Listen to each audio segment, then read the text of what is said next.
Germany broadcasting, people of Britain, greetings from the Third Reich. This is the voice you have learned to fear. This is the voice of terror. Again we bring you disaster, crushing, humiliating disaster. It is folly to stand against the mighty wrath of the Fuhrer. Do you need more testimony of his invincible might to bring you to your knees? Very well. Are you ready, operative number 7? This is the voice of terror. A secret airplane factory somewhere in England. Listen, the screams of the dying can still be heard. This is the voice of terror. Are you there, people of Britain, shivering in your cellars? Listen, operative 41. The fuse is lighted. Oil to fuel your navy, to feed your tanks. There it goes up in smoke by the millions of gallons. This is the voice of terror. Do you still believe that there are secrets unknown to the Fuhrer? Listen. Tonight at 7:10, an important diplomat boarded a train at a little station outside Liverpool. Each split second is accounted for. The rails divide. The train hurtles through the air. The diplomat will make no report in London. This is the voice of terror. Englishmen, do you still await your doom in your stupid, stuffy little clubs? It will come, I promise you. Operative 23, the time is now. We strike you on the high seas, as well as on the land. This is the voice of terror. Englishmen, the Fuhrer strikes you now as he pleases. Water pours through your greatest dam, smashing everything before it, even as our invincible armies roll toward their objectives.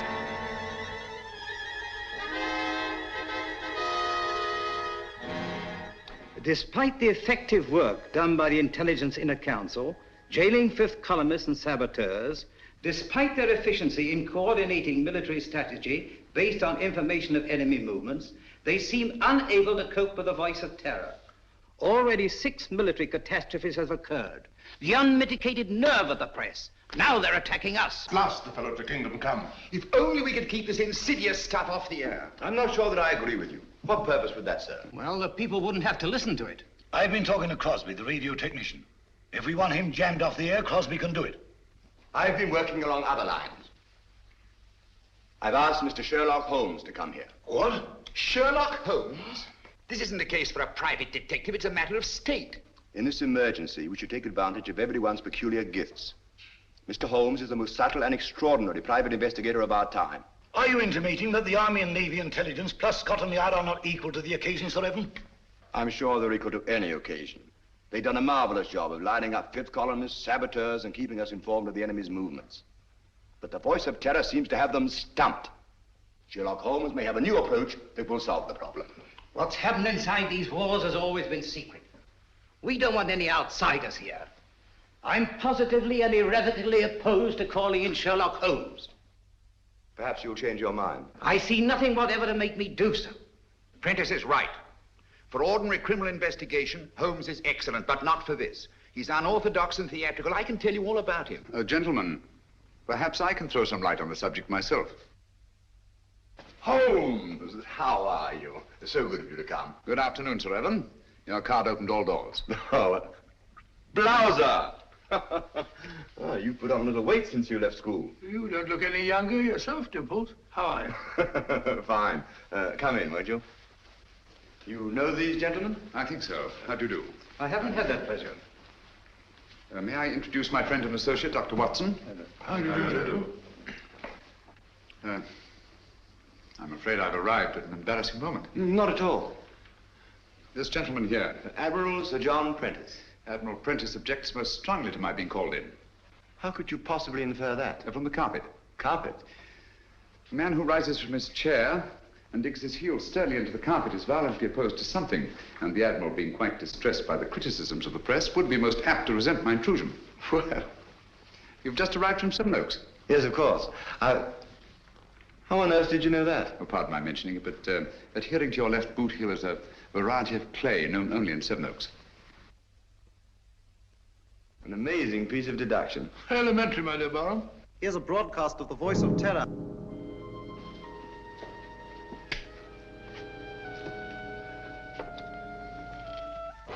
Greetings from the Third Reich. Are you listening, stout fellows across the channel? Are you listening, you little body of incompetent men known as the Inner Council? Today, a new thrill, a new proof of the invincibility of the Fuhrer. Right now, a crack express train laden with British troops and nurses is speeding across England. In just one moment, it will leave the rails forever, crashing twisted metal, the cries of the dying. They can't. Now, They wouldn't dare. It's impossible. They couldn't have got on. the men are laughing, joking. That one in the third car reads a letter from home. It is the last letter he will ever receive. The train is rounding a curve. Its whistle is screaming. Farewell, it is saying. Farewell. You have just heard an exact reproduction of the way it sounds, the way it must actually be.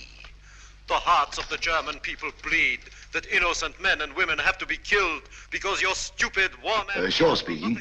Have you any news of the Liverpool Express? Time and time again offered in peace.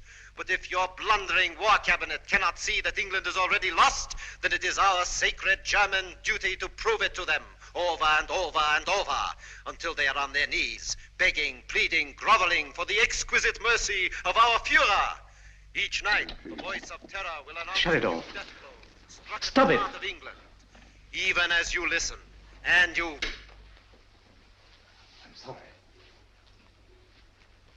Do what you can, Holmes. This frightful thing has got to be stopped.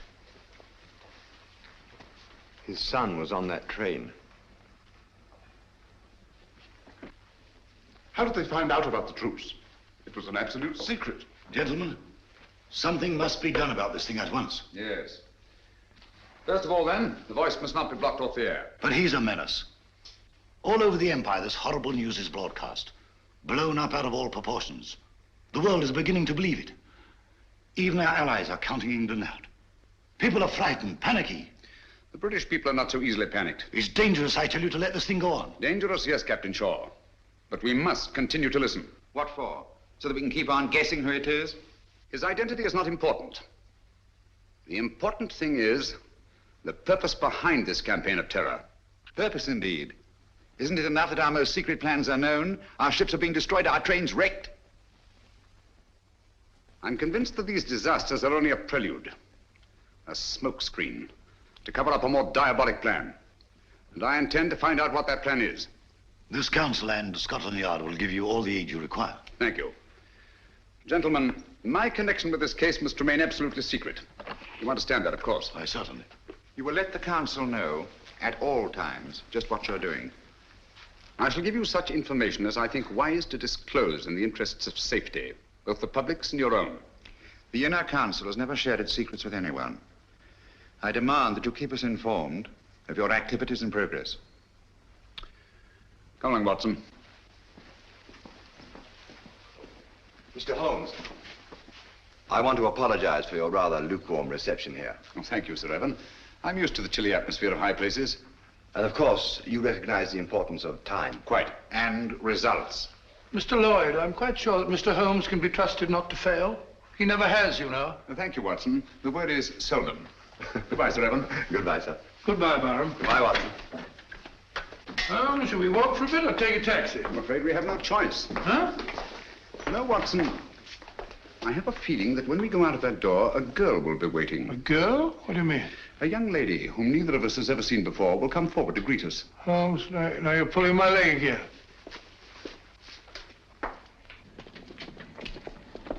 Mr. Holmes, I'm Jill Grandis. How do you do? This is my friend, Dr. Watson. How do you do? How do you do? I've been assigned to drive you around. Thank you. Good gracious me. Where do you wish to go? Baker Street. I know, 221B. Come on, Watson. Hurry up, old fellow.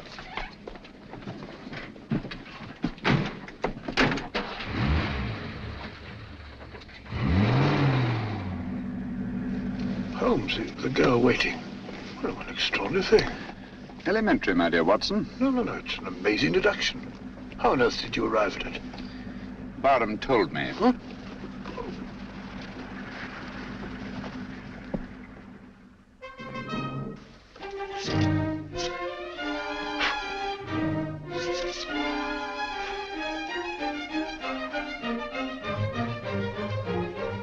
Oh, don't you worry, Mrs. Hudson. Just giving her a bit of a clean. Now we're on a case again. The joints are a bit rusty, like mine, you know. Is he back in a case again? Case? The greatest case of our career. Oh, mercy, it always is.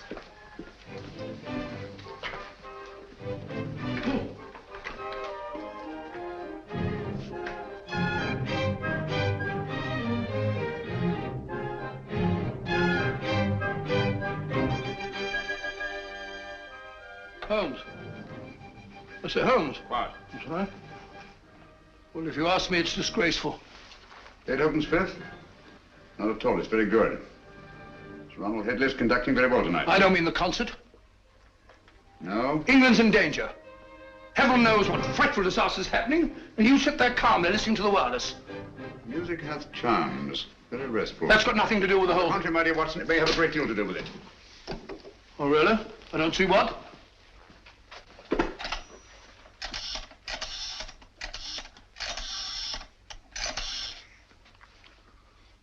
BBC request station. This is Sherlock Holmes. I understand you play recordings. Would you mind playing Beethoven's Fifth, conducted by Sir Ronald Headley? Thank you very much. But you just heard it. I like it. Oh?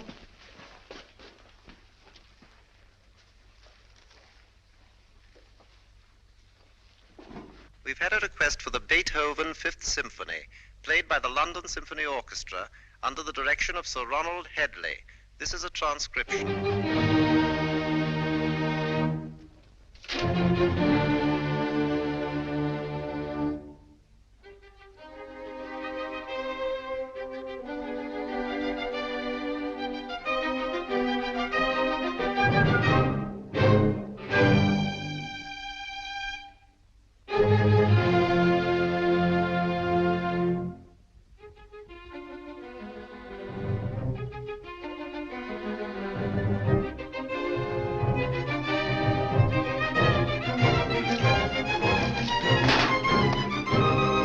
What's all that about? I say, Holmes, I don't think... Shh.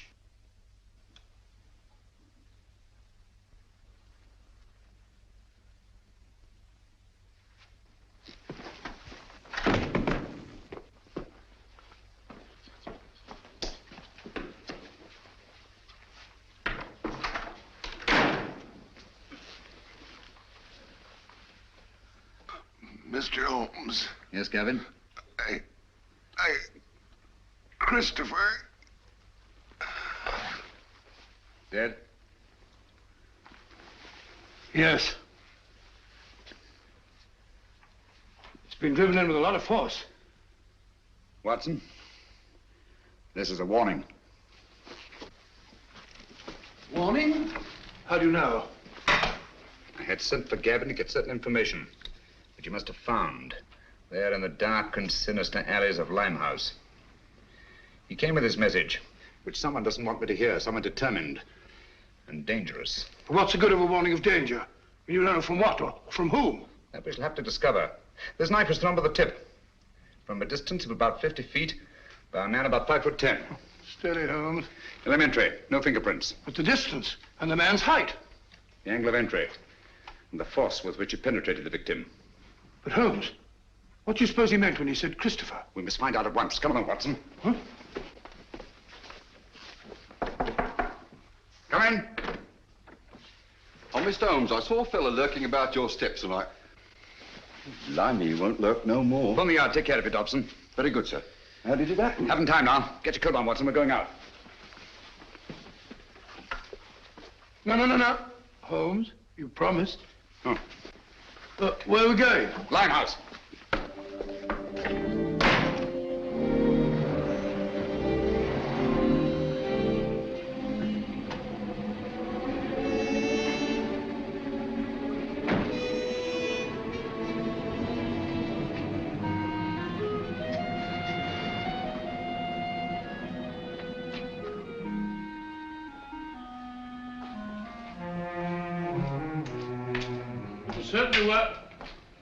Certainly wise of you to let Miss Grandis go.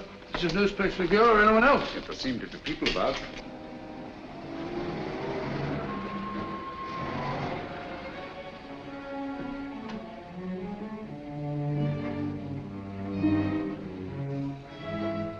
Even Miss Grandis. If I'm not mistaken, she's keeping an eye on us. You're Mr. Sherlock Holmes, ain't you? Yes. I wouldn't come down here if I was you. This is Limehouse, and we don't fancy your sort of bloke in these parts. The fellow's absolutely right. Hadn't we better be... Quiet, Watson. This is still a free country. A man may walk where he pleases. And live to regret it. Live, yes. Regret it, I think not. Step back. Come on, Watson. Unfriendly, what? Speak a break.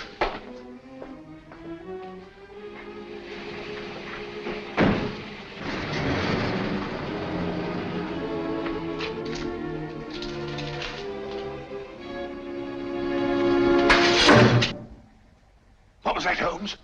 It's all right, quiet. I can't see a thing. Luckily for us, neither can they.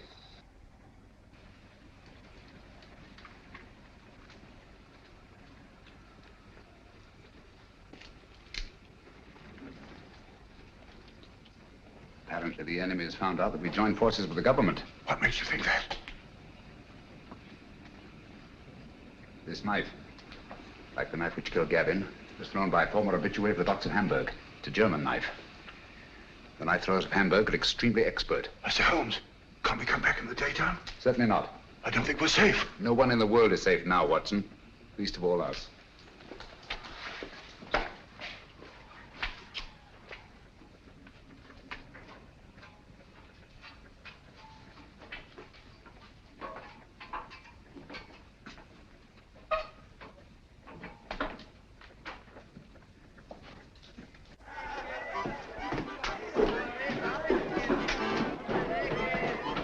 What is it? Not ready. Don't tell me that you don't recognize me. Mr. Sherlock Holmes. I got a specially ugly lot here tonight. I'll take my chances. I can't keep you up, Mr. Holmes, but...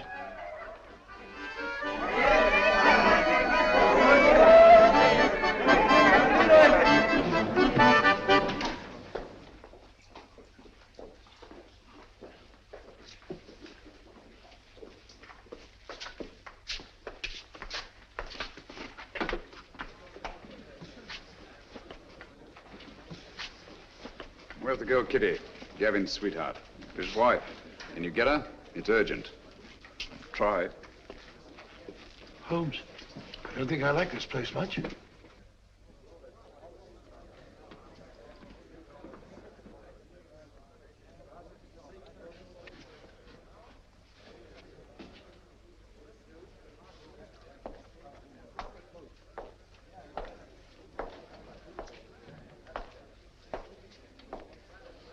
Well, just sit here if you don't mind.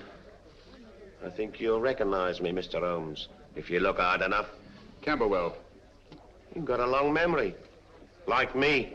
Tarleton murder, 1932. Of course, I sent you up. Mr. Holmes, don't you think we better be... Stow your gab. For 10 long years, I've been sitting down there in Dartmoor, For the old 10 years, one thing's been preying on my mind. Only one? Just one.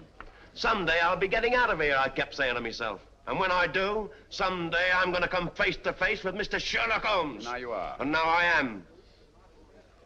Just who was it told you it was me who slit the throat of that swine Tarleton? I want an answer. You told me. Me? On the windowsill, you left 4 infinitesimal pieces of ash from a particularly revolting kind of tobacco that you were known to use. The knife blade was sharpened by a left-handed man. You signed your name to the crime. So that's what? Exactly. Very careless. Careless. It's criminal, I calls it. I ought to be shot. Perhaps someday you will be. You can put your revolver away now, Watson. Oh. Well, Holmes, you never know.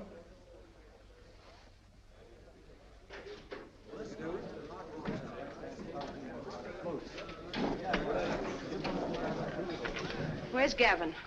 Sit down, Kitty. Where is he? You've got him into trouble. What have you done to him? Take it easy, Kitty. Gavin's dead. Dead? Oh, it ain't possible. Well, I was with him only 2 hours ago. You're trying to frighten me. No, I'm not, Kitty. It's you. You killed him. I warned him to stay away from you. I knew you'd do him in. I had nothing to do with it, Kitty. Well, who did then? Who did? He was knifed on my doorstep.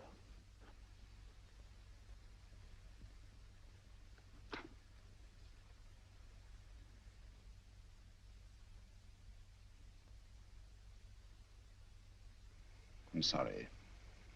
I'm deeply in his debt. Before he died, he said one word. Christopher.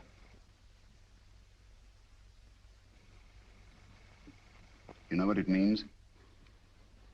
I've got to know. What's that to me? You want to avenge Gavin's death, don't you? I don't want nothing to do with it. Nor with you. I never had any dealings with the police, and I won't start now. I'm not asking this for myself. Our country, England, is at stake. Gavin was killed not by his own enemies, nor even mine, but by the enemies of England. So that's it. Yes, Kitty. The Nazis killed him. Help me to find out what Christopher means, and I promise the man who murdered Gavin shall pay for it. Think, Kitty. The cutthroats of the world menace us all. You can help stop this savagery. Yes, you, Kitty. It would take the police weeks, months perhaps, to find out a certain piece of information we must have. That's not so with you and your friends. You know every nook and corner of London. Get them to help us. We need their help. Your friends will become an army. You understand? Secret, invisible, and mighty. And you will be at their head, Kitty. You will be their leader.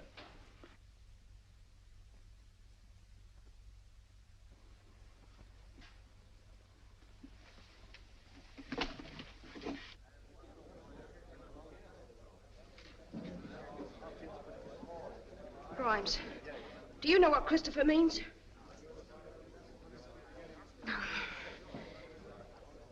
Dugan, do you know? Dugan, listen to me. I ain't got no time to listen to you, girlie. But you gotta listen. Someone killed Gavin. I don't know who, but you gotta help me find out. All right, don't help me then. Cut your own throats, that's what you're doing.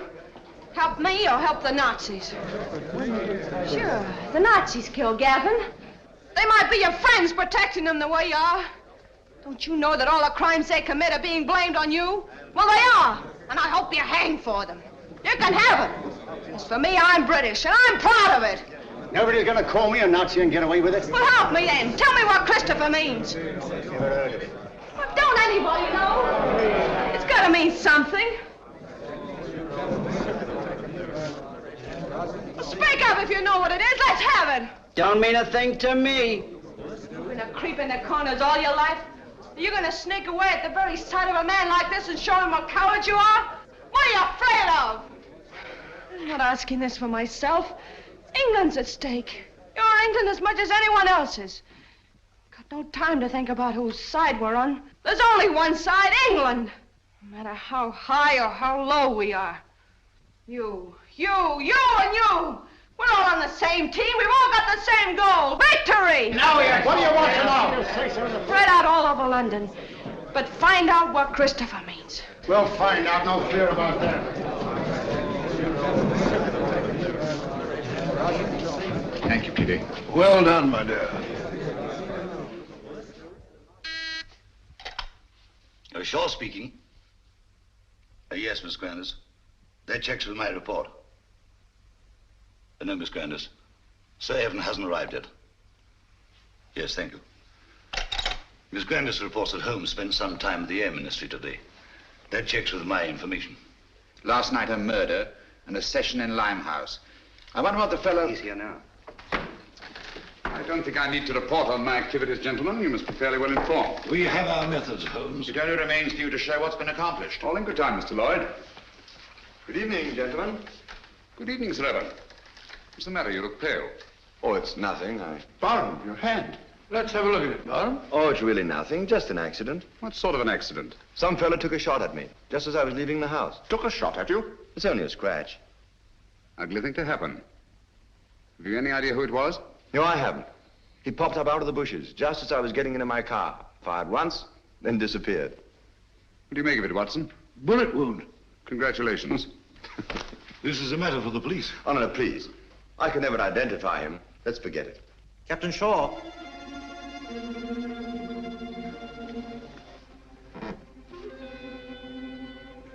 People of Britain, greetings. Is it shock you need? Very well. We Nazis can produce them till Britain's proud head is in the dust where it belongs. People of London, look out of your windows. You will see your promised disaster written across the skies. Lawford, turn out the lights, please. Look to the East India docks. Are you alert, number 20? Look, Britain, look, and wonder, and despair.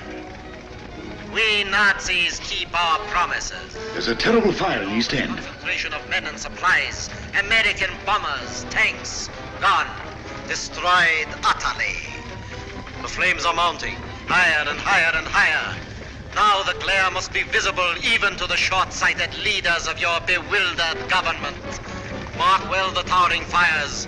They consume your new planes from America, your meager store of tanks, your puny munitions, and your food. Planes that were your only defense against our all-powerful Luftwaffe. Tanks and munitions that you prayed would hold against the magnificent 50-ton German land monsters, which will soon be crashing through your very houses. Food. Desperately needed morsels you...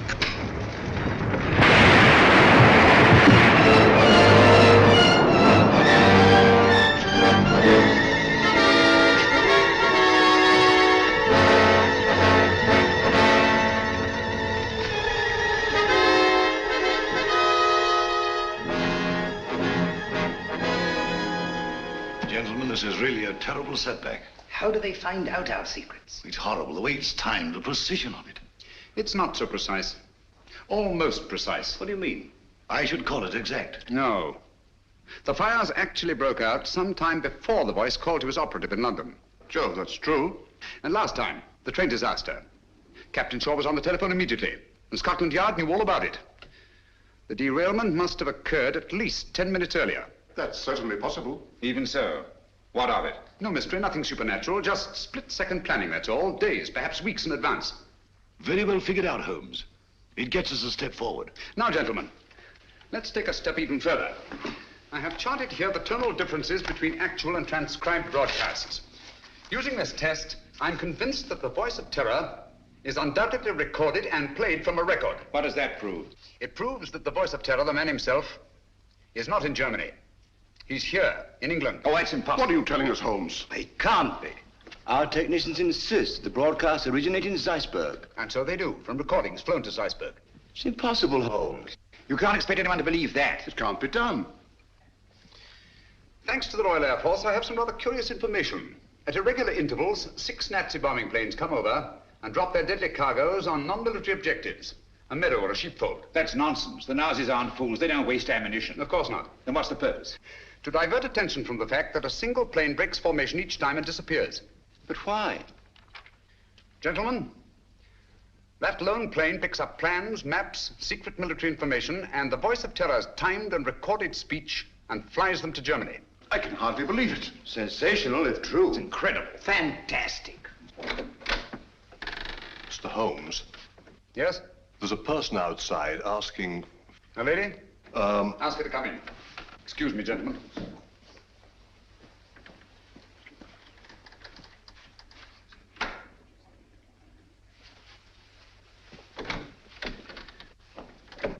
Gentlemen, I must leave at once. Where are you going?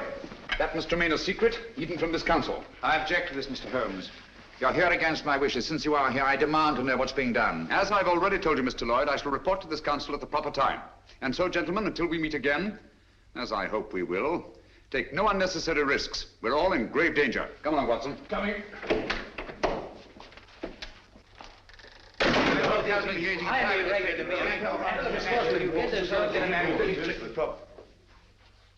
Stay.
Good evening, gentlemen. I knew your curiosity would be your undoing, Mr. Holmes. You were expecting me then? Yes. I had hoped that the entire council might have come. It would have been a pleasure to deal with all of them, quietly and effectively. Eventually, they all will be taken care of. However, Mr. Lloyd is quite a catch and will have to suffice for the moment. What do you intend to do with us?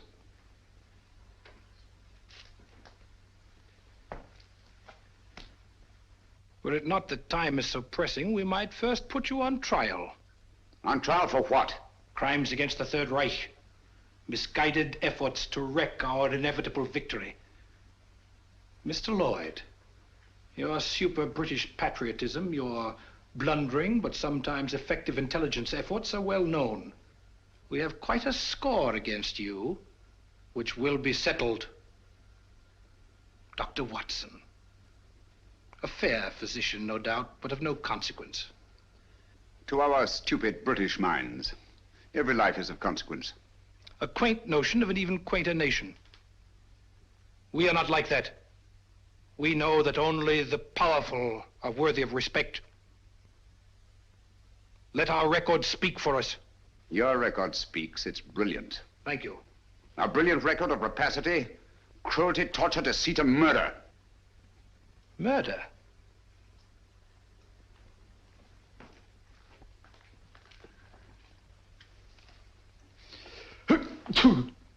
Gesundheit. Thank you. Cold? It is a little chilly in here. I'm sorry you're uncomfortable. My discomfort is of no consequence.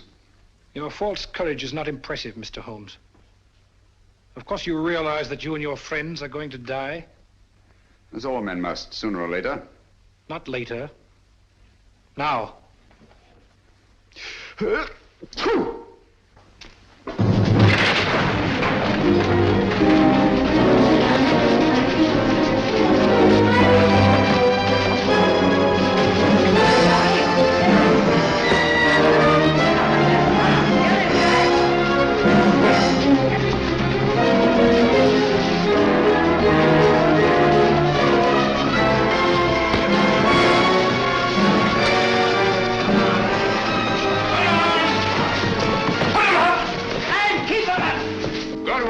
It's your pleasure, sir. All right, then. Line him up there against the wall. Come on, get back again. Come on, get back.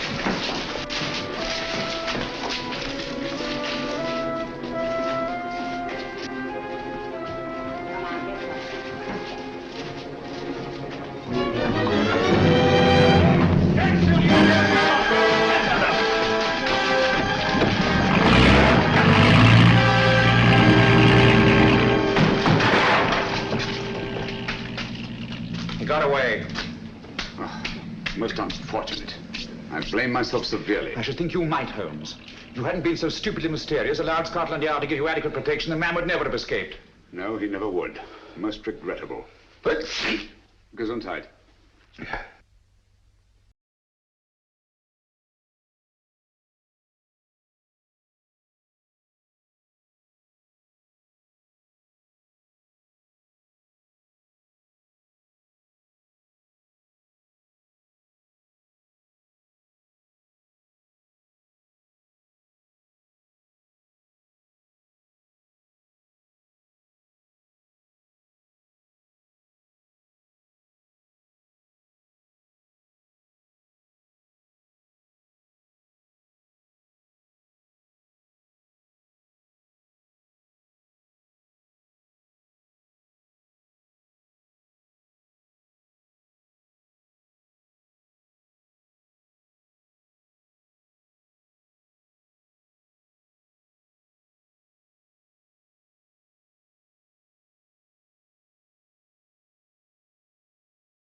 Quite a haul. It's mine.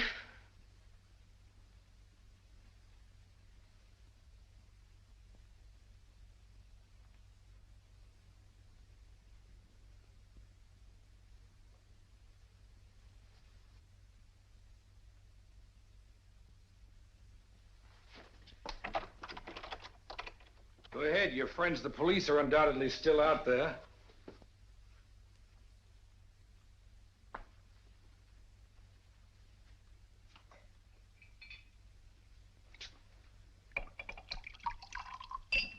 There isn't a better hideout in all London.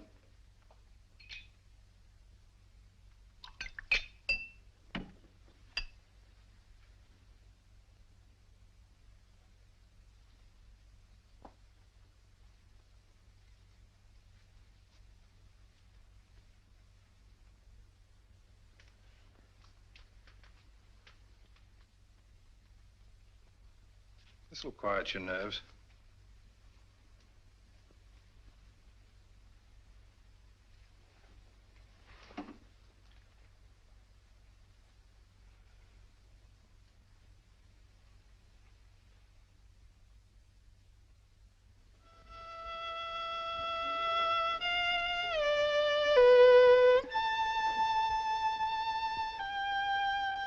The tea's got cold again. You've been playing that thing all the afternoon? Fiddling while Rome burns. Hello, what's this? General J. Lawford, KCB DSO, and Captain Roland Shaw, MC, who today narrowly escaped being struck by a falling wall in a bombed area. Lawford and Shaw by a falling... Holmes, you don't think that... It was not an accident. Good heavens. Holmes, that sinister-looking fellow, what's his name? Meade. If only he hadn't got away. Yes, difficult as it was, I managed to let him escape. You let him escape? But great Scott, man! He was about to kill us. He may even yet. I don't understand you, Holmes. It's my theory if this chap Meade is the arch criminal, that he's behind the whole thing. You're absolutely right, Watson. Except for one thing. Well, then I'm wrong. Have you observed that a highly secret military plan is thwarted by each of these disasters? Yes, I have. Now that you mention it. Watson, there's a leak. A leak? You mean in the council? But Holmes, that's impossible. Anything is possible until proved otherwise. Let's see who are in the council. It's Lawford and Shaw. They're above suspicion. Their record proves that. Anyhow, they were attacked. Unsuccessfully. There's Prentice. Would he kill his own son? Doesn't seem likely. And yet the boy is dead. Barham, of course, brought you into the case. So it's quite obvious that he wants it solved. Most patriotic of Sir Barham. He's a great fellow. Paid wing 3/4 for the school my last term, so I can vouch for him. Besides, he was attacked too, shot at. So I gather. How about Lloyd? No, it can't be him. Meade was going to kill him as well as us. By the way, he's a brave fellow, Lloyd. Did you notice that he didn't turn a hair? Very composed. Come in. Mr. Holmes? Yes, Kitty? I think now we'll be able to get some information from Mr. Meade. Your plan worked like a charm. I knew you could do it. Oh, it's not so hard once your mind's made up. And mine is. You'll be careful. She better be. She's mixed up with that fellow. Oh, I'll be careful, all right. But I'm going through with this. Good girl. I heard him talking on the phone today. Yes? He said, I'll take care of that little Seven Oaks matter at 11 tonight. Seven Oaks? Isn't that where... Barham has a country place. Watson, there's not a moment to lose. If I find out that Meade did kill Gavin, I'll... If so, he'll be punished. I warned you no one was safe with that fellow at large. Now he's off to Barham. Yes, I only hope we're in time. Come along, Kitty. I'll get you a taxi. Thank you, Mr. Holmes.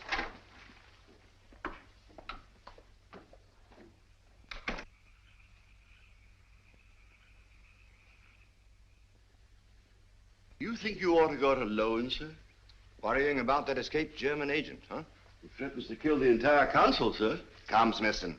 Took bigger chances than this in the trenches. You've forgotten. I know, sir, but we were younger then.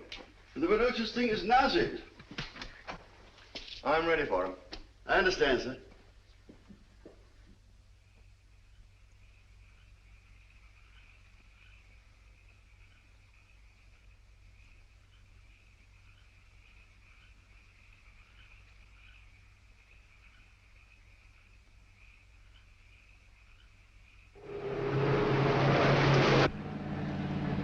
You've driven Sir Evan down here before, of course, Miss Grandis.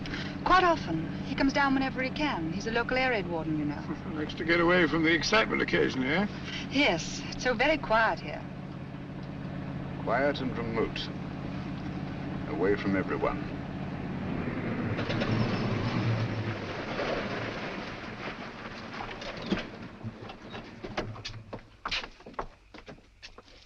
Yes? Oh, Miss Jill. It's all right, Smithson. Where's Sir Evan? On his rounds, miss. Which way? Down that lane of trees, sir. I'll go. You stay here. You too, Watson.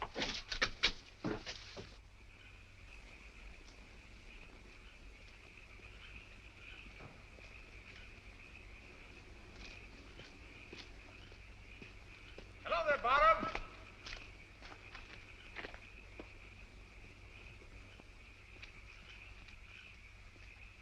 Holmes, what on earth are you doing out here?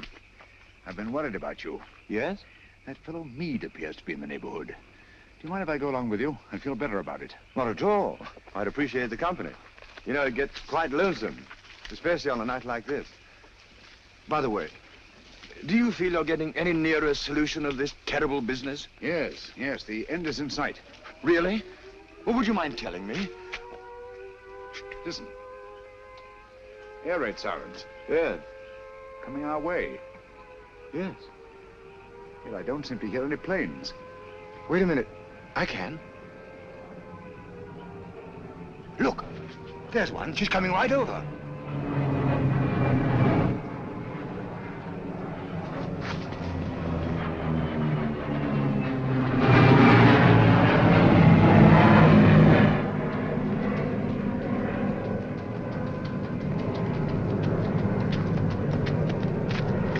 There she is. How's theirs? Theirs. Holmes, he's coming in for a landing.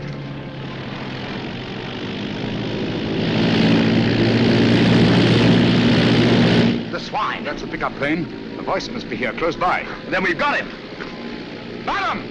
Be careful!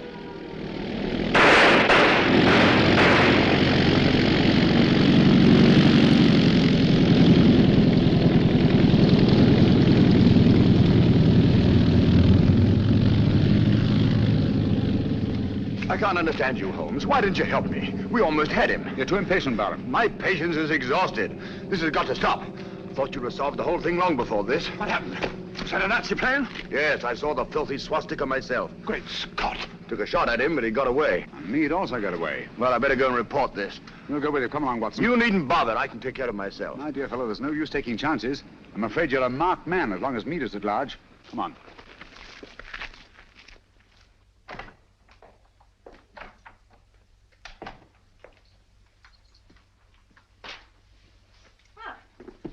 You're a fine one, leaving me alone half the night. Do you think I like it? I want to go out and have some fun. Don't bother me. Said you were going to let me work with you. Someday you'll come back and I won't be here. Where would you go? What's my business? Maybe you'll be waiting here next time and I won't come back. Don't talk like that. I'm sorry, Kitty. You seem sort of different lately. Anything the matter? Maybe the next time you see me, I'll be in a position of authority, of power. No longer hiding in the dark. Giving the orders, not taking them. What do you say to that? You're drunk. Drunk? Yes. When I was a boy, I dreamed a dream. I was dressed in armor, shining blue-gray armor. I rode on a horse through the streets where the people cheered, hailing me. I rode over the bodies of underlings, prostrated before me. Their blood ran out along the gutters like a river.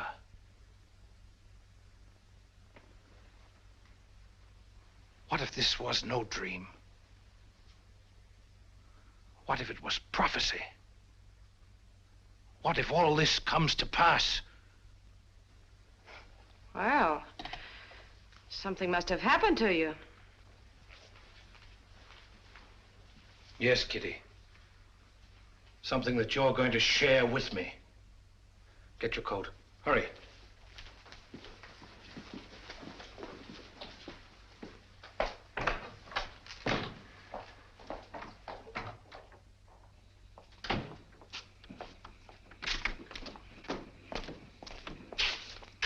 Right, you. Got plenty of petrol? Enough. Start driving.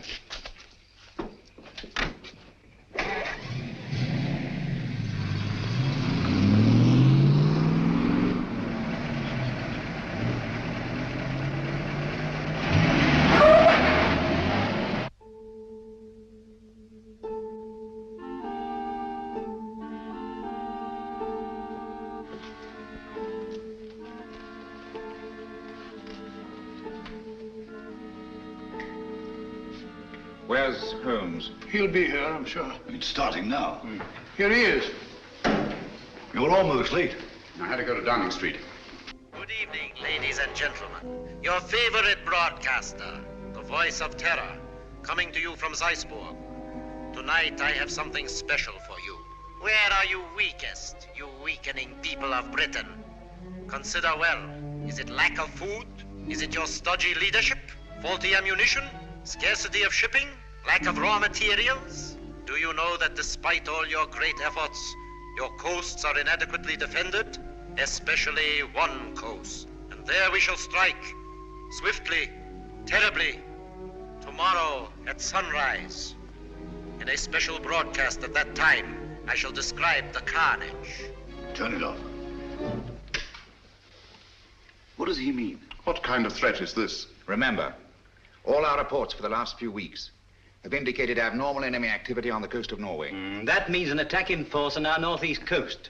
Then that's where we must concentrate all our forces, immediately. They'll never bring it off now that we know. This time the voice is boasting. Perhaps, but so far he's made good his boasts. What have you done to stop it? Shilly-shallying about while these crimes continue? This is the last straw. We must prevent this all-out attack at any cost. Sir Evan's right. All our available resources must be rushed to meet it. Withdraw material from elsewhere? If need be, yes. This calls for action, and lots of it. There's something curious about this broadcast. He said tomorrow. Always before, it was now. I wonder what it means. There's no time for wonder at this point. Mr. Holmes, your methods have got us nowhere. The situation demanded action and got none. Mr. Lloyd, I think I know when action should be taken. Nevertheless, we take charge now. This is a crisis you can't hope to deal with. A man to see you, Mr. Bring him Holmes. in. Yes, sir. Mr. Holmes, sir. Last night I trailed Kitty and the fellow Mead. Yes? They went to a place near a bomb village on the coast, sir. North? No, sir, south. South? Why didn't you come sooner? Motor trouble, sir. Just got back. All right, it can't be helped. Stand by until we need you. What? So, it's on the southern coast the drama's to be played. The fox is out of his hole at last. Mead has led us to the voice of terror. Gentlemen, we must set out at once. Are you mad? What sort of a wild goose chase are you suggesting? It's ridiculous. It's time to put a stop to this. Barham speaking. Yes, of course. We've been ordered to accompany Mr. Holmes.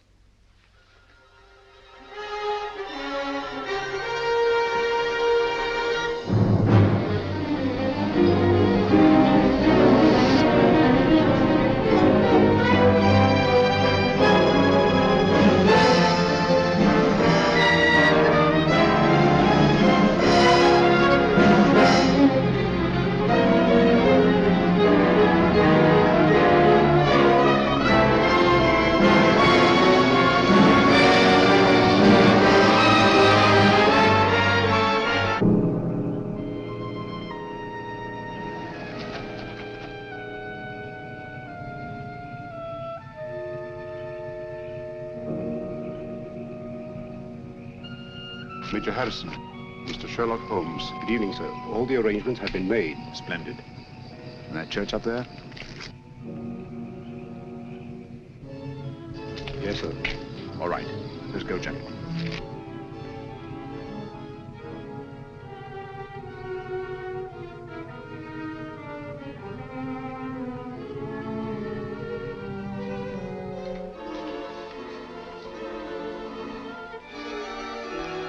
Von Bach seems to be delayed. He'll be here, never fear. You all understand your objectives. Sheila. Sheila! Yes, sir. You understand what you're to do? Yes, sir. I'm going with the first contingent to Liverpool. Your men are waiting there, organized to take control? They have been ready and waiting for weeks. What was that?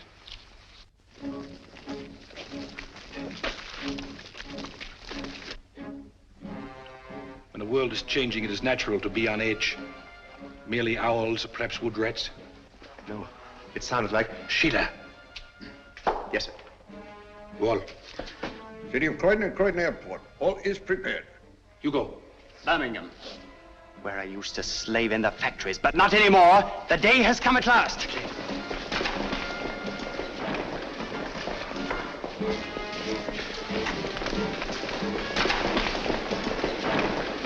Line them up over there.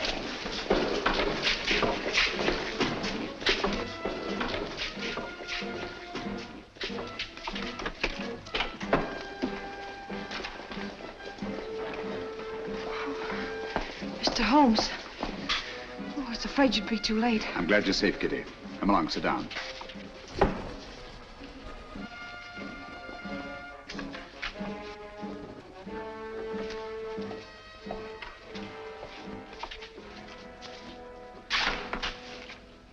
Gentlemen, when Mr. Meade and I last met, he wished he could put us on trial. Mr. Lloyd, Dr. Watson, and myself. Now, Meade, you are on trial. First, let me tell you why you have met here. The vague but canny threat against our northeastern coast was a blind. Your group has congregated here to receive an invasion army proceeding across the channel. What? Invasion? All those men rushed for defense of the north? I can't believe it. It sounds impossible. Sit down for a moment. It seems absurd of me. At the head of this mighty force, the picked and chosen, the faithful were to proceed to various centers of our country and take up positions of authority. And we shall, do you understand that? Unfortunately for you, that is not to be. We're held, yes. But the invasion will proceed without us. Why, Mrs. Here doing nothing? Why, we are helpless here. Please be patient. You called me in on this case to identify and to silence the voice of terror and to circumvent the unknown plan behind it. That undertaking is still in progress. But we are rapidly drawing to a conclusion. Gentlemen, the voice of terror is here with you in this church. What? Are you referring to Meade? Why, who is it? Meade was my one sure connection with the voice of terror. At the warehouse, I allowed him to escape and assigned Kitty here to trail him. When I learned through Kitty's abduction that Meade had come down here to meet with a group of men, I asked myself why. Why a deserted fishing village on the Channel when Scotland was to be the next scene of disaster? And why was it necessary to withdraw great stores of ordnance and material for the protection of Scotland? It was a ruse, gentlemen, to leave this coast unprotected. A ruse devised by the voice of terror. I knew quite early, of course, that the voice was a member of your august body.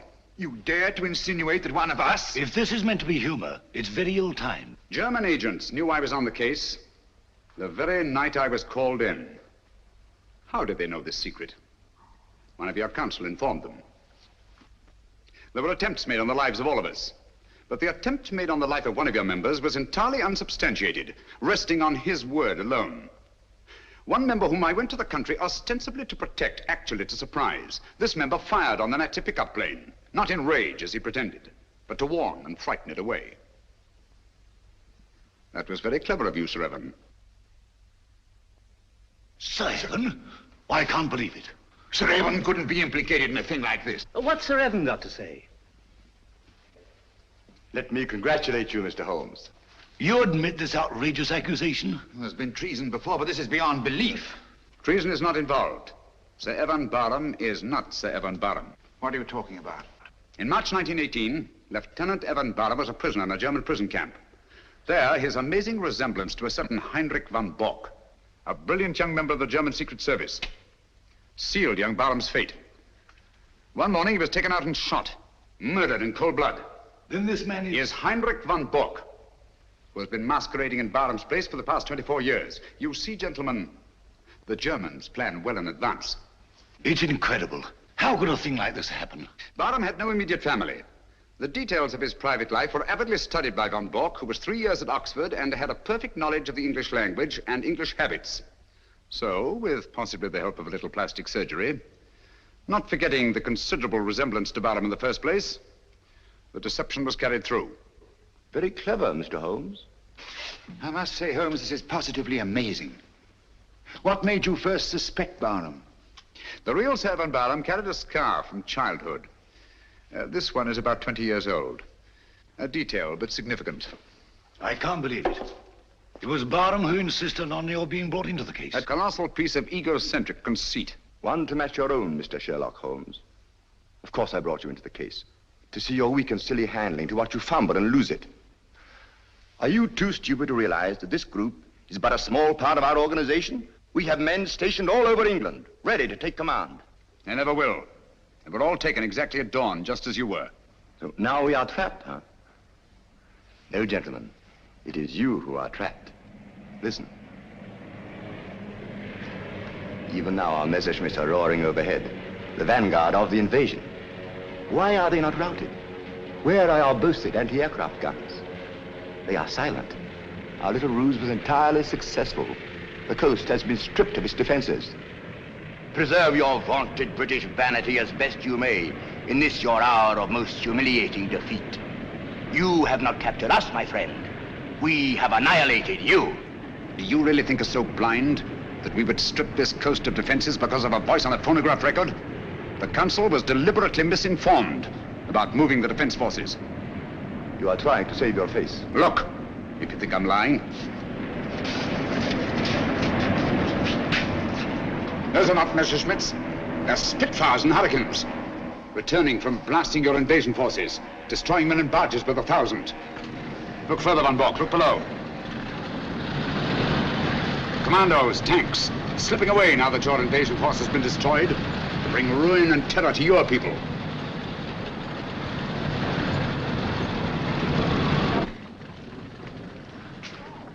I wonder if there's anything on the wireless about this. The BBC. We are frightfully sorry to announce that a special broadcast of the Voice of Terror will have to be delayed indefinitely. A threat against our northern coasts, made only as a blind to cover the enemy's invasion plans, has not been fulfilled. Instead, our victorious planes have blasted invasion bases on the continent, destroying enormous stores of materiel and troops. More news of this triumphant victory tomorrow. At the same time, the scattered Nazi agents all over the Commonwealth have been unceremoniously clapped into prison. That is all.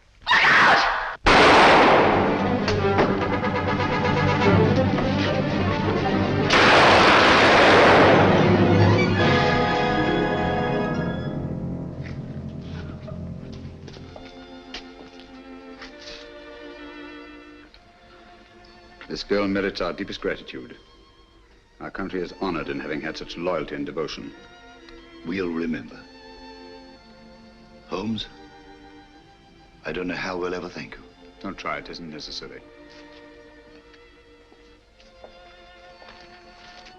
I'll be with you in a minute, Holmes. I'll just see that she's taken care of.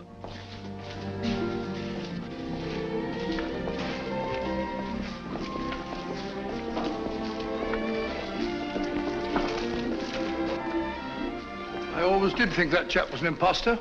Barham was a good fellow. Played wing three-quarter for the school.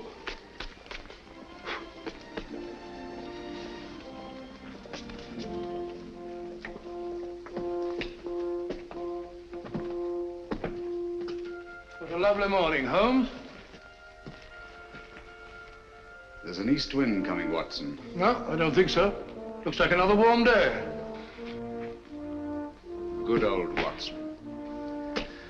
The one fixed point in a changing age.